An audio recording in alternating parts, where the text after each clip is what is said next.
खोला नहीं जाता है ना। जब हम कोई कुंडली खोलते हैं या ऑनलाइन टाइप करते हैं तो पहले प्रेयर करते हैं, प्रार्थना करते हैं, क्योंकि कुंडली से आप अपने लेवल पे कुछ भी नहीं बोल सकते हो, कुंडली आपको बुलवाता है। वो जो ग्रह है ना, वो एक मंडल है, एक यंत्र है, 12 घर का एक यंत्र है ना। तो उसको आप कभी भी उघाड़ के नहीं रख सकते। It is a occult. Occult means गुप्त विद्या। इसीलिए जब भी कुंडली हमारा बनता है तो उसको ढक के बनाया जाता है, उसको कवर किया जाता है। देखना, मैक्सिमम आदमी माँ काली का मूर्ति या माँ दुर्गा जो महिषामर्दिनी है या माँ काली का अगर ओपन मूर्ति है ना, उसके ऊपर कपड़ा ढक के रखते हैं। ये जो गुप्त विद्या है, गुप्त चीज है, इसको आप ओपनली किसी को दिखाएंगे नहीं, खुद देखेंगे नहीं। और इसको जितना ढक के रखेंगे, उसको ढक के मतलब छुपा के रखेंगे, उतना ज्यादा परफेक्ट काम करेगा। आप पूरा शोधन मेरा एरिया में आप वहां से घूमे या मेरा घर में भी आप देखिए, कोई एक जगह में कुंडली ऐसा खुला पड़ा था, आप इसको खुला नहीं रख सकते, है ना। नहीं, मैं क्या बोला था मैं बता दे रहा हूं, सुनिए। मैं बोला कि जो भी कुंडली आपके पास है, आपका कुंडली, लोग क्या करते हैं, कुंडलियों को लेके इधर उधर रखते हैं, अलमीरा के अंदर या और कहीं और या और कहीं। कुंडली इज 9 ग्रह, और 9 ग्रहों को हम लोग पूजा करते हैं। जब घट पूजा करते हैं, घट बैठाते हैं या मंदिर में जब जाते हैं, दे आर बिलोंग्स टू देवता एंड ग्रह, ठीक है। तो उसको ना आप अपने देवस्थान में रखना है, किताब बना के ढाक के या कवर करके, और उसको भी माथा टेकना है, पूजा करना है। उधर सिंदूर चंदन देने का जरूरत नहीं है, बस यू गिव हिम रेस्पेक्ट। आदमी का कुंडली लेके आता है फटा हुआ है, आदमी का कुंडली लेके आता है पुराना होकर जल गया है, वो इधर फेंका हुआ है। डोंट डिसरेस्पेक्ट योर कुंडली, ठीक है। आप पुट इन योर देवता स्थान, बट आप खोल के नहीं देखना। आप जानते हो, हमें बहुत सारे लोग बोलते हैं आप कुंडली देखते हो, बहुत पैसा कमाते हो। मैं बोला एक काम कर, एक दिन तू मेरे पास आ, तुम खाली कुंडलियों को ना ऐसे खोल के तुम देखना। बोला हमको तो नहीं पता। बोला जरूरत नहीं है, तुमको कुछ नहीं देखना है, तुम खोल के खाली देखो। मैं जितना देर एक कुंडली देखता हूं, तुम उतना देर एक कुंडली को देखो, फिर समझ में आ जाएगा क्या होता है, कितना एनर्जी डिस्ट्रॉय होता है, कितना एनर्जी खींच के लेते हैं। ग्रह है ना, ग्रहित कर लेते हैं, ठीक है ना। ये इसीलिए इसको तो अभिशप्त विद्या बताया गया है। इसको मतलब कोई अच्छा विद्या नहीं बताया जाता है ना। ये काम कौन करता है? जितने सारे मतलब ऐसे लोग जो ऑर्डर्ड हैं, हम लोग ऑर्डर्ड हैं तभी कर रहे हैं, है ना। सब कोई अगर ऐसे 100 किताब पढ़ के एस्ट्रोलॉजर बन जाएगा, पामिस्ट्री बन जाएगा, वास्तुशास्त्री बन जाएगा, तो फिर तो हो गया काम, है ना। वो तो ये ऑकल्ट ही डिसीजन लेता है कि कौन बनेगा। आप सोचिए कि आपके पास ऑलरेडी ऑर्डर है, लेकिन आप नहीं करना चाहते हो, मैं क्या करूं, है कि नहीं। आप पूरे को पूछ रहे थे ना कि मैं क्यों जन्म हुआ हूं यार। जिसके अष्टम स्थान में इतना पावरफुल प्लैनेट बैठे हैं, वो नहीं करेगा तो फिर कौन करेगा? नहीं नहीं ना मैं, अरे आप बहुत पॉजिटिव चल रहे हो, आप बहुत पॉजिटिव चल रहे हो, हड़बड़ाओ नहीं। आप जितना भी अभी तक पूजा पाठ जब तब कर लिए हो, बहुत किए हो, बहुत जल्दी ही क्लिक मारोगे आप, ऐसा बात नहीं है। तो सबसे पहले हम लोग मूल मुद्दा पे आते हैं कि आप जो बोले कि मैं एक्चुअली जन्म क्यों हुआ हूँ, मैं क्या करूँगा, मेरा करियर क्या है, मेरा कर्म क्या है, ये जो प्रश्न है ना, इसमें थोड़ा सा आपको ऑलरेडी रामायण सुना दिया था, आज दोबारा सुनाना पड़ रहा है ना। नो प्रॉब्लम, आप सुन लो, कोई बात नहीं, कोई बात नहीं। मकर राशि के अनुसार 10वां स्थान आपका करियर का लॉर्ड अपने से आप नवम में गया है, 9th। ओके, यू अंडरस्टैंड ना। अपने से गिनती करो। मकर राशि का 10th लॉर्ड होता है वेनस। वेनस हो गया Libra sign to 9th house in Gemini में शुक्र और सूर्य बैठे हैं। Okay, clear. Okay, 9th house is called धर्म, 9th house is called the father, 9th house is called spiritual practices, and the 8th lord is called Mercury, Buddha। 8th house lord आपका यहाँ से from Capricorn, 8 is Sun, और आपका कर्म स्थान से वो अष्टम में अगर गया होता तो मैं बोलता बेड़ा गर्क, नवम में गया है तो कोई प्रॉब्लम नहीं है। तो नवम स्पिरिचुअल प्रैक्टिस। और इधर लग्न से देखते हैं और मकर राशि से देखते हैं तो अष्टम स्थान बहुत पावरफुल बन के यहाँ पर, चलो दो पाप ग्रह भी यहाँ पर बैठे हैं, रात में उनका नाम लेने का जरूरत नहीं है। तो टेक्निकली क्या बनता है, टेक्निकली जिसका 6-8 परमानेंट हो गया, बहुत पावरफुल हो गया, उसको कोई हरा नहीं सकता। अगर 6th हाउस में पाप ग्रह बैठा, मकर राशि से छठा स्थान बहुत पावरफुल हो गया, मेंटली स्ट्रांग। अष्टम स्थान यहाँ थोड़ा सा प्रॉब्लमेबल फैक्टर बना है, जिसका शांति ऑलरेडी हम लोग कर चुके हैं, इसलिए उसमें वरीड होना नहीं है। तो ले दे के मैं आपको ऑलरेडी काम बताया। 9th माने धर्म, 9th माने गुरु, 9th माने आध्यात्म, 9th माने ऑकल्ट, 8 माने ऑकल्ट, और वहाँ पर आपका 10th लॉर्ड आके बैठा है। तो सीधा सा बात है, पैसा कहाँ से कमाओगे? धर्म का घर से।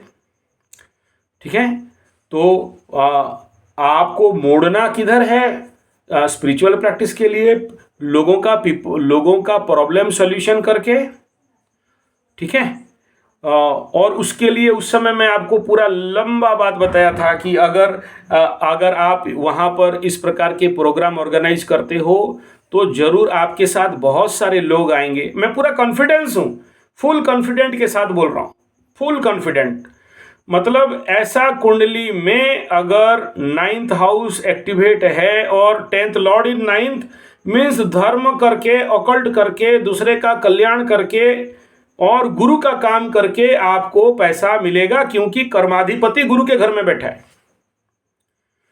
कर्माधिपति भाग्य में बैठा है तो भाग्य से पैसा देगा कब? जब उस auspicious 9th house is auspicious house, spiritual house, जब आप ऑलरेडी कर रहे हो, मैं मना नहीं कर रहा हूं, लेकिन वो अभी अपने तक कर रहे हो, वो सोसाइटी के लिए नहीं कर रहे हो। इन योर मेंटेलिटी कि मैं समाज का, संसार का प्रॉब्लम का सॉल्व करूं और उसके लिए मुझे एफर्ट करना है, मुझे उसके लिए एक कॉमन मिनिमम इन्वेस्ट करना है। देखो आपका कुंडली क्या होता है ना, कम इन्वेस्ट करो ज़्यादा कमाओ। अभी मेरे को क्या इन्वेस्ट करना है? वीडियो बनाना है, पैसा अपने आप आ रहा है। ठीक है ना, मैं आपसे बात करता हूँ, पैसा अपने आप आ रहा है, मेरे को कुछ नहीं करना है, और मेरा आवश्यक से ज़्यादा आ रहा है। मेरे को तो बहुत बड़ा मतलब खरबपति बनना नहीं है ना। I am satisfied in this. और लोग अपने आप आके पैसा देना, देखो आपको मना करने के बाद भी पैसा भेज देते हो। ठीक है ना। हाँ, मैं स्ट्रिक्टली रोकता हूँ, रुको पैसा आपका बाकी है, मैं उसमें पूजा करूँगा, फिर भी देखा पैसा भेज दिया है। ऐसे आप जैसे और भी लोग मेरे पास है जो ज़बरदस्ती पैसा भेजते हैं। ठीक है, तो आ रहा है। तो आप भी यहाँ पर देखो, मैं दुकान बंद करो मैं नहीं कह रहा हूँ, आपका दुकान, आपका सेलिंग जो चल रहा है उसको चलने दो। ठीक है, उसमें अभी प्रॉब्लम है, you wait for the finishing of Shani 7.5, the Shani enter into the Meen sign. देखो बाकी मीन शनि में जाने के बाद भी इंटरनेशनल बहुत सारा प्रॉब्लम अभी से दिख रहा है। ठीक है, इंटरनेशनल लेवल पे इकोनॉमिकल प्रेशर आएगा, सोशल प्रेशर आएगा, पॉलिटिकल प्रेशर आएगा। अभी यूएसए में इलेक्शन होने के बाद अगर वो कमला हैरिस ना क्या नाम है, वो अगर जीत जाती है या फिर ट्रम्प जीतता है तो उसमें बहुत सारे मार्केट में बाइनरी प्रॉब्लम्स तो आएंगे, वो तो दिख रहा है। लेकिन ये सारे प्रॉब्लम के बाद भी मैं कहूँगा कि भाई अभी सोचिए, मैं फार्मिंग कर रहा हूँ, आप खुद देख के आए, मैं फार्मिंग कर रहा हूँ। फार्मिंग कोरोना के बाद डैमेज गया, गुरुकुल डैमेज गया, मेरा प्लांटेशन प्रोजेक्ट डैमेज गया। मैं बंद नहीं किया, उसको शट डाउन कर दिया, स्लो डाउन कर दिया। आप बोलोगे अमेरिका में वो नहीं हो सकता है, यहाँ हमको तो पैसा देना पड़ेगा, किराया देना पड़ेगा, भाड़ा देना पड़ेगा, अपना सस्टेनेबिलिटी है। ठीक है, जितना होता है कॉमन मिनिमम कंप्रेस करके थोड़ा सा मार्केट मैनेजमेंट में क्या क्या हो सकता है, इसको मार्केटिंग में बोलते हैं कॉस्ट कंट्रोल। तो कितना कंट्रोल किया जा सकता है, ओपनली आप नहीं खेल सकते हो आगे जैसे खेल रहे थे। और सेकंड है कि आपको लाइन लेंथ में चेंज करना पड़ेगा। शनि 7.5 में लाइन लेंथ चेंज होता है, वो करना ही पड़ेगा। तो आपको थोड़ा सा वाइपार्ट स्पिरिचुअल लाइन पे जाना है, इसीलिए क्योंकि 10th लॉर्ड इन 9। अच्छा, लग्न से देखेंगे तो बनता है मंगल। मंगल कहाँ बैठा है आपका कुंडली में? 11th में बैठ गया। सो अगर मंगल 11th में बैठा, so this is called 10th lord in 11। तो माइका लाल कोई नहीं रोक सकता आपको लाभ कमाने में जिंदगी में। इस ब्रह्मांड में ब्रह्मा विष्णु महेश्वर भी आ जाएगा, 10th लॉर्ड इन 11, तो भाई कोई नहीं रोक सकता आपको आपकी ज़िंदगी से पैसा कमा देने में। आप कितना भी डाउनफॉल में पड़ जाओ, कितना भी नीचे गिर जाओ, कितना भी मार्केट कोलैप्स कर जाए, लेकिन देखना कि आप जैसे आदमी के पास तो पैसा रहेगा, ये तो कुंडली बोल रहा है।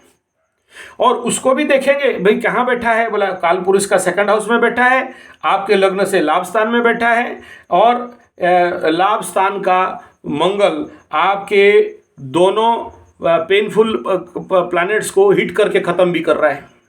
ठीक है, तो यहाँ पर एस्ट्रोलॉजिकली ओरिड होने का कोई विषय नहीं है। वर्तमान गोचर का परिस्थिति थोड़ा सा नेगेटिव है, ठीक है, आगे चल के खुलेगा, ये भी ठीक है, बहुत सारे लोगों का खुल रहा है, ये भी ठीक है। बट स्टेप वाइज अगर आपको थोड़ा सा ऑकल्ट लेवल पे, आध्यात्मिक लेवल पे चलना पड़ेगा। उस समय मैं आपको बता रहा था यू ऑर्गेनाइज सम प्रोग्राम, छोटे छोटे, बड़ा प्रोग्राम करो, मैं नहीं कह रहा हूँ। देखिए मैं आपको बताऊँ, ये जो आप बोल रहे हो कि इंडिया में एक बार जो जिसको डॉलर का चस्का लग जाता है ना, तो रुपया में उसको कोई मतलब नहीं बनता है। ठीक है, और करना तो पड़ेगा आपको इसमें, इस लेवल पे भी। और दूसरा ये है कि जो 9th का हाउस का एनर्जी रहता है, इसमें बोलते हैं कि स्पिरिचुअल टूरिज्म पकड़ लो। आप स्पिरिचुअली आप कोई भी प्रकार का कार्यक्रम नहीं कर पाते हो, आपके पास कॉन्फिडेंस का कमी है। तो सबसे पहला तो ये बहुत ज़रूरी है कि आप अपने लेवल पे कॉन्फिडेंस को बढ़ाओ। आपको मैं यहाँ से ऑनलाइन जो भी मेरा जो भी वीज़ा अप्लाई करना अलग बात है, जाएंगे नहीं जाएंगे अलग बात, क्योंकि मैं कभी सोचा, आप जो मेरे को पूछ रहे थे, मैं बोला कभी सोचा नहीं, क्योंकि मांस मछली अंडा के डर में मैं नहीं जाता हूँ। तो आप फिर बाद में बोले कि नहीं वेजिटेरियन मिलता है, तो मैं बोला ठीक है, फिर सोचा जा सकता है। अदरवाइज मेरे को I am satisfy in this place कि भाई आनंद से जप करो, ध्यान करो, मजा करो बर्थ धरती में। आप जो द फर्स्ट पार्ट इज ये है कि आप अपने लेवल पे वहाँ पर सबसे पहला चीज़, एक नंबर, भाई स्पिरिचुअल लेवल पे क्या क्या मार्केट हो सकते हैं, आप पहले उसको तो स्टडी करो, आपको रीड करना है, ये पहला बात है। दूसरा ये है कि एक इम्पोर्टेंट और बहुत इम्पोर्टेंट फैक्टर मैं आपको बता रहा हूँ, यूएसए में रह के आज के डेट में वहाँ पर आदमी प्लास्टिक खाता है या सो चावल रोटी सब्जी अनाज खाता है? तो द वेरी इंपॉर्टेंट फैक्टर यही है, उस समय भी बोला था, शायद आप भूल गए होंगे, कि agriculture sector is the most important sector.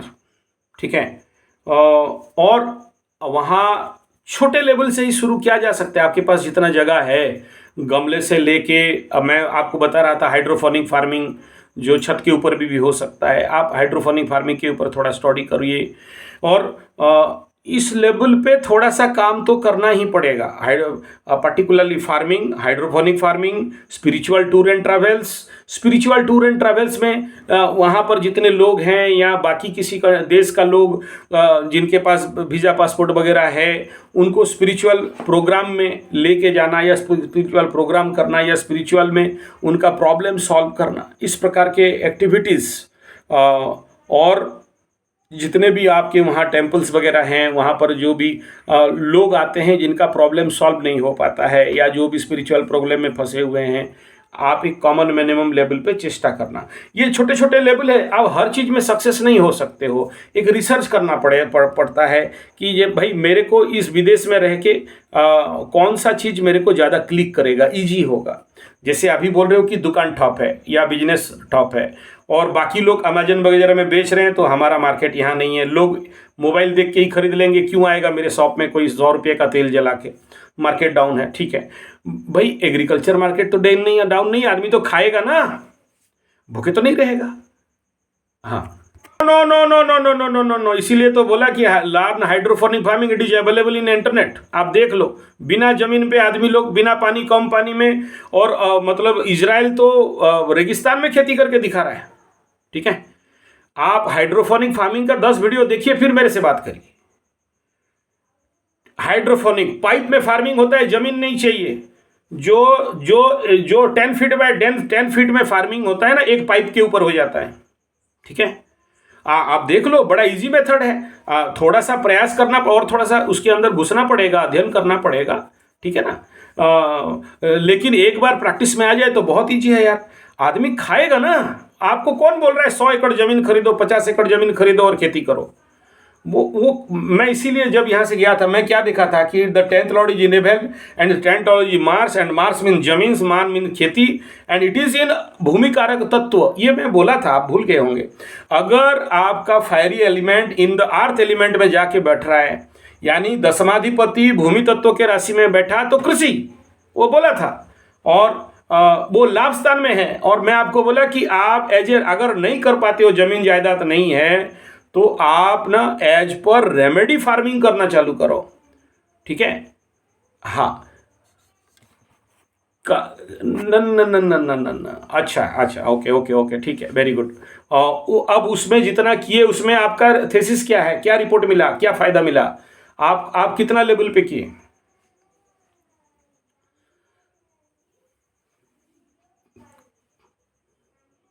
ना ना ना, डोंट से होगा नहीं, डोंट से होगा नहीं, ये कैसे बोल दे रहे हैं? देखो, नहीं होता तो फिर कश्मीर में खेती नहीं होता। उसमें थोड़ा सा देखो, पॉली हाउस फार्मिंग, ठीक है। ज़्यादा नहीं, 100 रुपया से 500 रुपया इंडिया में खर्चा होता है पॉलीथीन खरीद के, उसके अंदर पॉली हाउस बनाया जाता है। मेरा भी बहुत बड़ा पॉली हाउस का प्रोजेक्ट के लिए मैं अप्लाई किया था उस समय। तो आपके पास जितने जगह में कर रहे हो, अगर अभी सोचिए बारिश का दिन था तो जर्मिनेशन प्रॉब्लम होगा, अभी ठंड का दिन यहाँ भी हो गया, जर्मिनेशन का प्रॉब्लम होगा। तो उसको क्या करते हैं, पॉली हाउस गर्म कर देते हैं। पॉली हाउस देने से हीट होगा, हीट होगा तो स्प्राउडेड होगा, स्प्राउडेड होगा तो फार्मिंग होगा। तो poly house farming, green house farming, hydroponic farming, ये सब आज का डेट में एडवांस टेक्नोलॉजी ऑफ फार्मिंग है। कम से कम जगह में ज़्यादा से ज़्यादा फार्मिंग एंड प्रोडक्शन। मेरे एक दोस्त हैं जो लोग इस फार्मिंग लाइन पे मतलब लाखों रुपया कमा रहे हैं, ठीक है।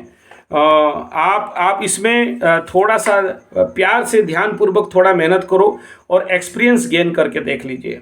देखिए, काम तो करना है, आप तो मेहनती हो, मेहनत तो कर लोगे, you need some knowledge, okay. तो वो जो टेक्निक जहाँ थोड़ा सा कमी है, उसमें थोड़ा सा इंटरेस्ट दे के सीखना है। तो आपका जो दुकान है उसको थोड़ा सा लो लेवल पे लेके चलना है। स्पिरिचुअल प्रैक्टिस और स्पिरिचुअल मार्केटिंग में आपको वहाँ क्या कर सकते हैं, थोड़ा सा और स्टडी करिए। और मेरा एडवाइस है कि spiritual market and second one is farming. और ये फार्मिंग ऑर्गेनिक हो, नेचुरल हो, ठीक है। ऑटोमेटिक हो जाएगा। मेन बात है कि उसमें हम सीख क्या रहे हैं। और जैसे अभी आप बोला, और अगर आपके पास ऐसे आदमी भी मिल जाते हैं तो हायर करके उनके माध्यम से भी कर सकते हो, अगर वहाँ पर हैं ऐसे बहुत सारे बंदे होते हैं। और नहीं तो ठीक है, चलो इंडिया लेवल पे काम किया जा सकता है, यहाँ पर उस प्रकार का इन्वेस्ट करके, यहाँ से काम करके भी बहुत कुछ किया जा सकता है, ठीक है। मैं आपको सबसे पहला तो एश्योरेंस दे रहा हूँ कि वेट फॉर दैट मार्च में बहुत सारे चेंजेस देखोगे आप, ठीक है। एंड सेकंड चेंजेस आपको जून जुलाई में मिलेगा, थर्ड चेंजेस आपको सितंबर के आसपास मिलेगा। बहुत सारे चेंजेस मिल रहे हैं। और नेचुरली ये थोड़ा सा प्रॉब्लमेबल टाइम पीरियड तो है ही, सबके लिए है, लेकिन उसमें हमें इस कठिनाई से स्ट्रगल करके बाहर भी निकलना है, और निकल भी जाएंगे, ठीक है। हाँ, 100%। It may take time. सुनो, आप थोड़ा सा लेट जरूर होगा, लेकिन निकल जाओगे, ये कॉन्फिडेंस है, ये पूरा आत्मविश्वास और अपने मतलब मैं पूरे गारंटी के साथ कह रहा हूँ कि निकल जाओगे, इसमें दो राय नहीं है। लेकिन हमेशा एक बात, बार बार इसके ऊपर भी मैं वीडियो दिया हूँ, you must make your right strategy and planning and project and target, ठीक है। इजराइल को अगर पेजर बम भी फोड़ना था तो 8 साल पहले से लगा था, तभी जाके अभी पेजर बम फोड़ा, ठीक है। तो आपके पास वो फ्यूचर प्लानिंग होना चाहिए, ठीक है। और वो फ्यूचर प्लानिंग के तहत क्या है, मैं जैसे बता रहा हूँ कि इंडिया लेवल पे आपको काम करना भी है, और फॉरेन लेवल पे भी काम करना है, और कोई चीज़ को छोड़ देना, बंद कर देने का नहीं है, वेट, ठीक है। और the good time will come soon, no doubt. लेकिन आपका प्लानिंग होना चाहिए, और डिले मत करो। अगर आप एग्रीकल्चर सेक्टर में इन्वेस्ट करना चाहते हो, कूद पड़ो, लेट मत करो, ठीक है।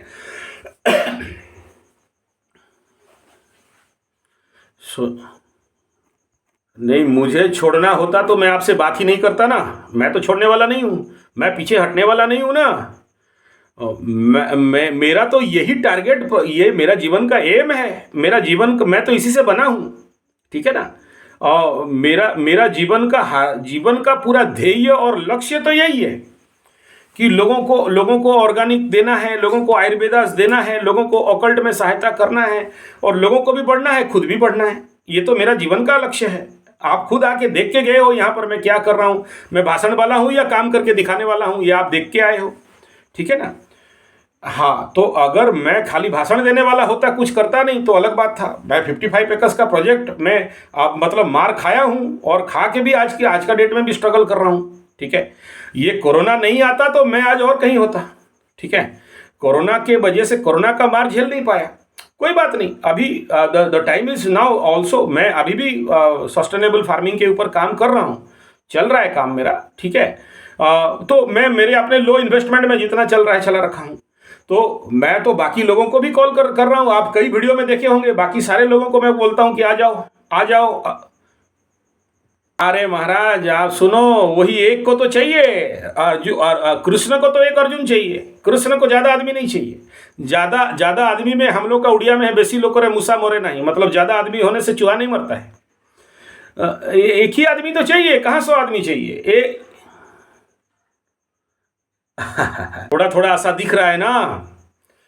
हाँ, तो नहीं, मैं हर दिन पुश कर रहा हूँ, और होगा होगा, डोंट वरी, हैव पेशेंस, हो जाएगा एकदम, ठीक है।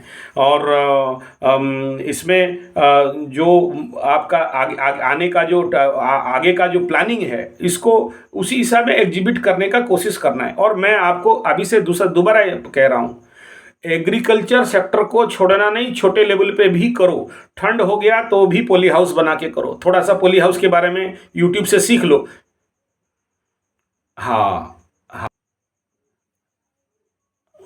100% हरी झंडी है। और आप, हाँ।